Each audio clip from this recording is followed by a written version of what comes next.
There's a hidden glitch in your brain, a kind of default setting that might just be the single biggest thing standing between you and long-term wealth. Today, we're going to pull it out into the light, and we're going to fix it. So, let me ask you this. Is your financial plan for the next 10 years being decided by the headlines from the last 10 days? And look, this isn't some abstract idea. For millions of investors, this is a very, very real and incredibly expensive reality.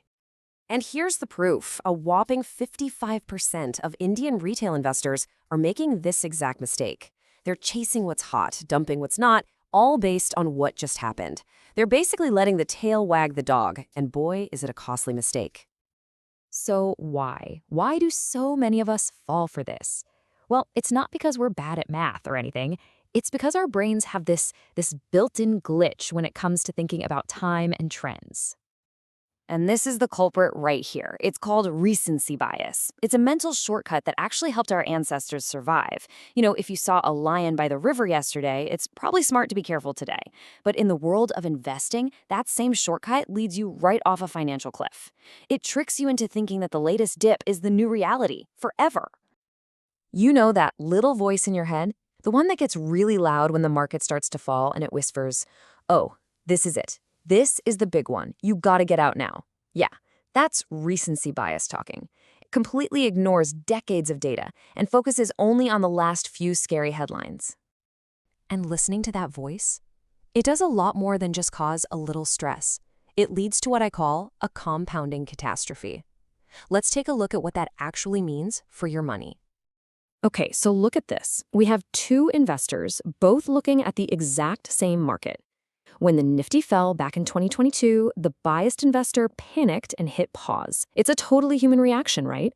But the disciplined investor, they felt the same fear, but they stuck to the plan. And the result? The biased investor completely missed the 20% rebound that followed in 2023.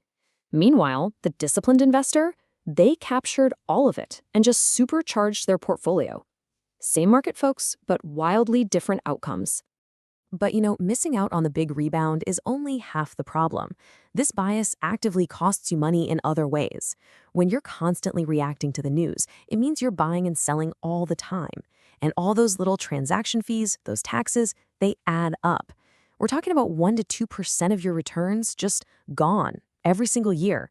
It's like you're paying a tax on being impatient. But honestly, even those fees are small potatoes compared to the real crushing cost. And that's the cost of opportunity lost. It's the price you pay for sitting on the sidelines while the wealth train just pulls out of the station without you. And the numbers don't lie. Just look at what happened after the 2018 crash. The investors who stayed the course, who kept their discipline, they saw their money compound at 18%. But the ones who waited on the sidelines, paralyzed by that recency bias, they only got a 10% return. That is nearly double the growth. That's the reward you get for fighting that little voice in your head. All right, so we've identified the enemy, and it's staring back at us in the mirror. But here's the good news. We can absolutely fight back. You just need the right toolkit. So here's how you build your defense. It's a 3-step process. First, start a journal for your decisions. Before you buy or sell anything, you have to write down why. This simple act forces you to confront your own biases. Second, automate everything. Set up your SIPs, your automatic investments, and then just let them run. Automation is the perfect antidote to emotion. And third, and this is a big one, review your portfolio annually, not daily. Check in once a year to see if you're on track for your long-term goals, not whether you beat the market yesterday. When you really get down to it, this all boils down to a pretty simple choice. A choice you have to make every single day. So I want you to be honest with yourself. Think about the last move you made with your money. Was it based on decades of solid market data? Or was it a reaction to something you saw on the news last night? Now, imagine it. You wake up tomorrow, the market is down 20%. Total sea of red. What is your gut, your very first instinct, telling you to do? If the answer is anything like sell or pause, well then recency bias still has its hooks in you. And maybe this is the toughest question of all.